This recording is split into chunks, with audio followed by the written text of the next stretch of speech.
Let's Play! Hey there guys, and welcome back to Let's Play Shovel Knight. In the last part, we got through the first sort of tutorial-ish level, and in this part, before we head off to Pridemore Keep, lair of King Knight, we shall head to the Trouple Pond, for we shall praise the King Trouple. And there he is. Look how beautiful he is. Half trout, half apple. Shall talk to him. Who has awakened me? Mortal, dost thou need aid? I sense a Trouple chalice. I can fill it with magical liquor. That's pronounced ichor. Apparently I've been pronouncing it wrong. Choose your ichor wisely. So, this is where things get cool. Imagine in Mega Man, if you had the ability to not only refill E-tanks whenever you want, but do it for free and be able to choose exactly what you want. There's the Ichor of Renewal, which refills all health and magic. There's the Ichor of Boldness, where you become invincible for 10 seconds. And the Ichor of Fortune, where you absorb nearby treasure for 60 seconds. Obviously, the best one for right now is the Ichor of Renewal.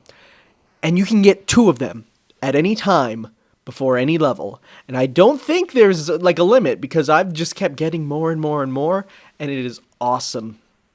So yes, what of your second chalice? We shall get both. Subjects! A new initiate joins us.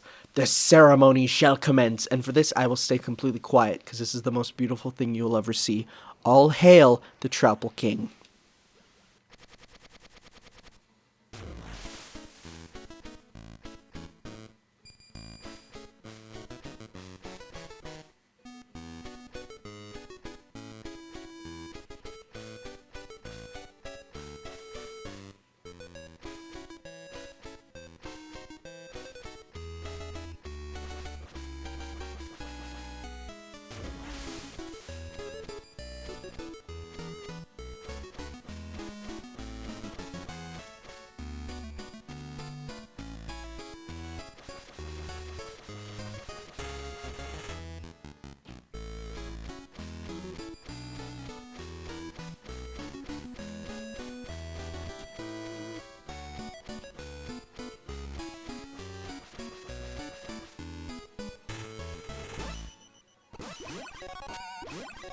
Fare thee well, Shoveled Knight.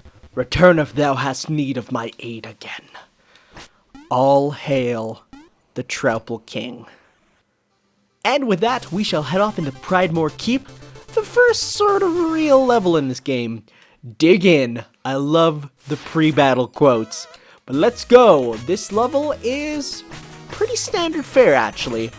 Nothing too crazy, nothing too hard. If you've watched any demos, like I'm pretty sure the Game Grumps did this one, this is the level where they all start, because this is like the first real level, and it is awesome. These things are not, though. I forgot about these. The boiling hot stuff that they are dropping kind of reminds me of that one scene in Shrek 2, which is the only good Shrek movie. I really didn't care for the first. Shrek 2 is awesome, and we don't talk about 3 or 4 ever. As we can see here, if you look down, you see some sparkles. And, well, history has told me to invest in anything that sparkles. So you use the fishing rod with the R button. And similar to Pokemon, you have to wait until you catch it. And you get a golden fish worth 350, which is pretty good, actually. For the amount of money, or rather magic it wastes, because you do have to use magic every time you use the fishing rod. I don't know why. Maybe it's a magic fishing rod. Also, Roto-Rats. Is there anything better than Roto-Rats? The answer is no. Well, maybe not getting hit by boiling hot. It might be gold. That'd be a lot cooler. But it's not. I think it's just lava or fire, or these rats are very annoying. So, we only really have 2 things of magic right now, if you can count one of them. We only have the fishing rod as well. Oh, I will say, right here, you can duck under the fireballs. The duck is not completely useless. Actually, wait, I want to get hit. Will this hit me if I'm not ducking? No. Okay, so that doesn't even matter. So as I was saying, right now we only have 2 things for magic, one of which is the E-Core, which doesn't even use our magic meter, and the other one is the fishing rod. But later on, you will come to realize that you will be using the different powers a lot more than you use, like, say, the powers in Mega Man, which is really nice. So we get a turkey, of course. I mean, it's an old game, gotta get turkeys. And yes, there are wall turkeys in this game. Now these knights here are a little annoying because they actually, like, react to what you do. They see you jumping, they're gonna block their head. So you instead, right after, do a quick blow to their front. But it's really hard because I do find myself getting, like, knocked backwards occasionally, which is quite annoying because you try to aim one way and you end up going the other. Now this, you have to aim off of that, and there you go. There's a lot of jumps like that where you have to wait for an enemy, bounce off an enemy, all that fun stuff. Now, if we're to just not get hit by that. Oh, whoops, I think I screwed that up. I think I'm supposed to... Okay, let's try that again. Some things respawn, some things don't. So, okay, this stuff all respawns. I think you're supposed to use this guy to bounce up to there. Nope, can't reach, whatever. So I think, isn't there an item up there? No, it's right up here. There we go. So those things fall. Basic platformer fare. You know, you have to wait on them long enough and they will fall. This is slightly annoying. This is an example of the challenge of the platforming in this game, but it's not too bad. Now, this stumped me for a while. I'm like, okay, so I go here, and what do? Press up, and you wait. It's surprisingly complicated. Now, this isn't too bad. You just gotta walk, and remember how I said Chester's a jerk? See this blue chest? You open it up, and you go inside, but... Oh, hey, it's Chester. In the village or out in the field, I have all the deals. You know, so you actually have to buy items that you'd think you'd find, which is kind of weird. But we get an awesome item here, and I think you get them for cheaper here than you do if you were to get them in the city. So that's not as bad, but it's still pretty bad. So we get the Fire Wand, and it costs only 4 magic, and it gives you basically a Mega Man style projectile, which is really, really helpful. I find myself using this a lot more than I'd think, because in a game where all you have is melee stuff, having a projectile is really helpful. This is sort of the main one for now I keep equipped, because there's just a lot of places where it's like, hey, I want to hit this enemy that's far away, and I guess I could. So if you see here, I think it does the same amount of damage as your just basic shovel, which is still good damage, mind you, but it's nothing to write home about. If I recall, this is a carrot. Nope, I thought it was going to be a bomb. You can get bombs in them, and they are very annoying. Alrighty, onto this secret room. You don't want to break any of these, because you will not be able to get up here, and not be able to get, well, the stuff that's up here. You can also fireball cancel. What is this, a fighting game? Heh, yeah. Ah, if you look right here, another emblem, hit it, and you get a whole bunch of stuff. As you can see, one of the gimmicks for this level is stuff blocking you in front, which is kind of cool, layers and stuff. Now, before we go there, or it's okay, I thought it was another secret up here, but I was wrong. Instead, we can get another checkpoint and grab some more stuff. And we get to fight a mini-boss who is actually kind of annoying the first time. This Griffin is very similar to certain enemies you'd see in a Mega Man game. Mainly the one it reminds me of the most is there's a fire enemy in Battle Network, or rather Network Transmission, the stupidly hard only Mega Man EXE platformer game on the GameCube. But he goes down easy if you know where the safe zone is. For instance, if you stand here, Fireball will never get you. So instead, you know, you just stand there, jump up, attack them, etc., etc. More Roto-Rats, I think that's what they're called. I'm not exactly sure. You can bounce on all of them and get up here for a secret. Now, when I first saw this, I was like, oh my god, I shoveled up here. This is going to be the biggest secret ever. It's just money. Kind of sad, but hey, if every secret was huge, then the actual really huge secrets wouldn't mean much, would they? No. Number 1. Oh, wow. I actually got hit by that. Normally, just spamming it lets you hit them away really easily. One thing's here. There are holes underneath here. So you fall through. So that's not fun. But they're easy enough to get around once you know that. And I think the ones with the... I think it's just the one with, like, the diamond and not the cross. Because I don't think there's one here. No. See, we're good here. Kill this guy. Grab this. And we get a big jewel. Which is good. Because as I said, money in this game is really helpful. Not just for grabbing items and stuff, but later on you'll be able to get, like, upgrades. And all sorts of fun stuff. And, like, health upgrades are always important. I know in my main playthrough, first thing I did was max out as much health as I can. Because, hey, in a game like this, it really is necessary. With how much damage you take from enemies, like, it's not too much, but it's still enough to be an issue, you know? And I think nope, I was gonna say, I think I screwed up being able to get up there. But nope, I was able to still. I don't think I get up there, though. Which is fine, because I don't need any of that. Yes. There's later on stronger versions of these knights. I think, okay, I sort of look at these guys as, like, the, what are they called? Sniper Joes of this game. The sort of elite, reoccurring mook who is sort of similar to you, but not. I kind of want one of them to be playable in the multiplayer mode, which I guess I should elaborate on some of the stuff that's planned. Coming in free future updates are a multiplayer mode similar to Smash Bros, a gender swap mode where every character's gender is switched, which is, you gotta admit, it's a dumb feature, but a cool dumb feature.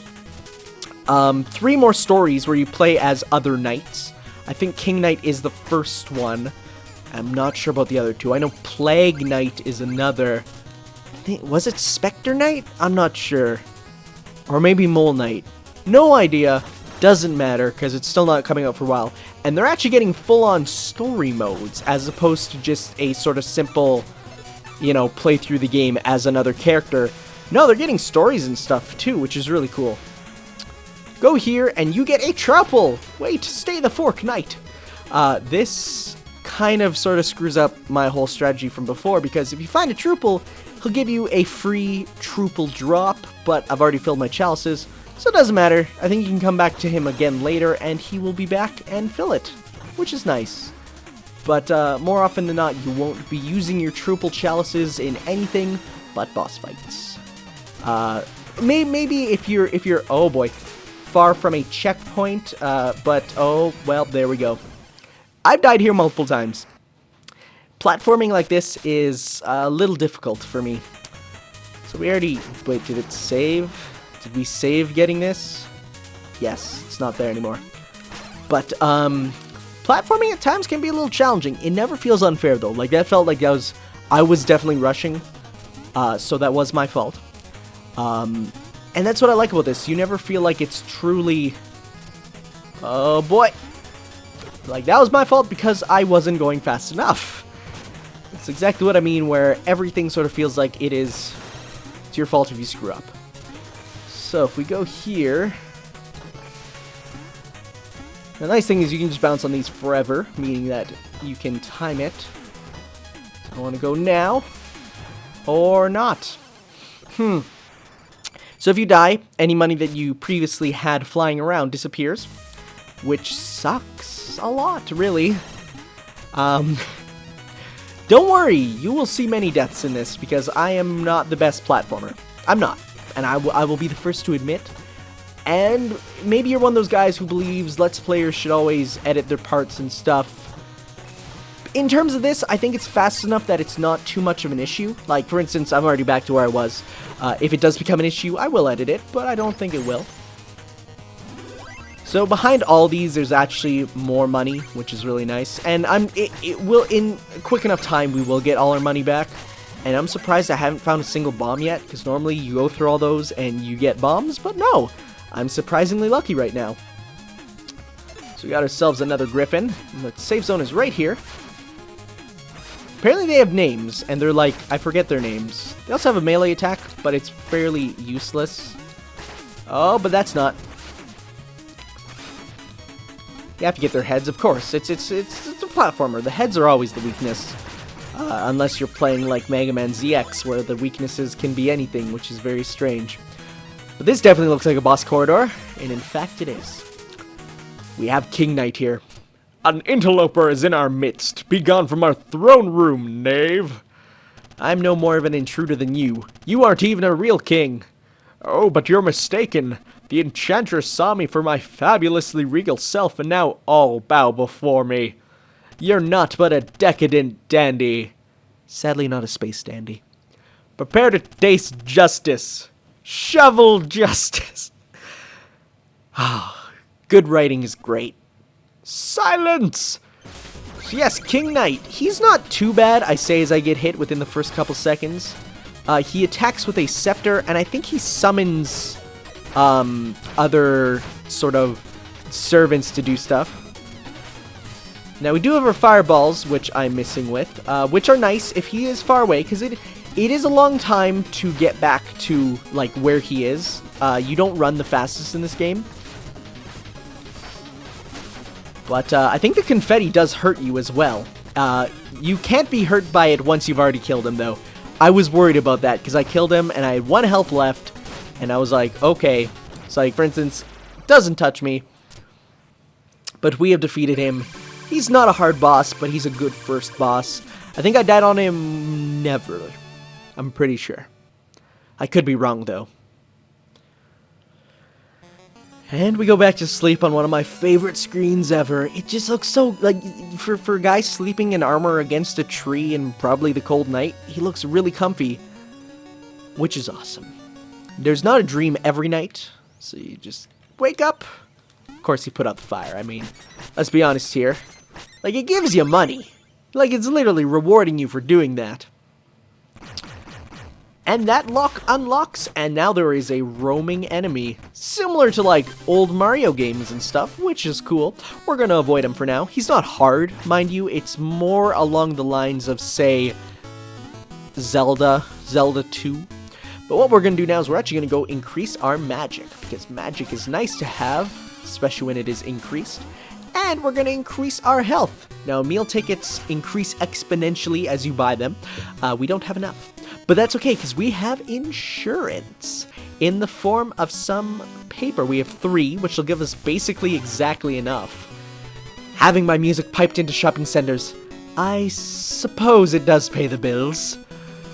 We have basically now just enough, minus 94, to get another health upgrade. Now, health upgrades are so useful, so I will gladly get that. And yes, take the meal ticket.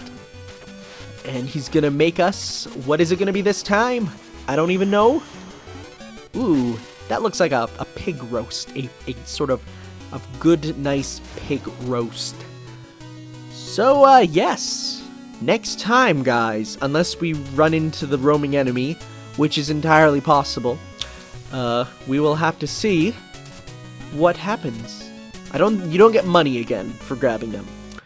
But, yes, so I will see you guys next time when we take on the Spectre Knight in the Lich Yard, which, if you read the supplementary materials, and by that I mean talk to everybody in the town, you'll learn that this is actually the old town before it was taken over by this guy. Very interesting. So see you guys next time on Shovel Knight. Ciao.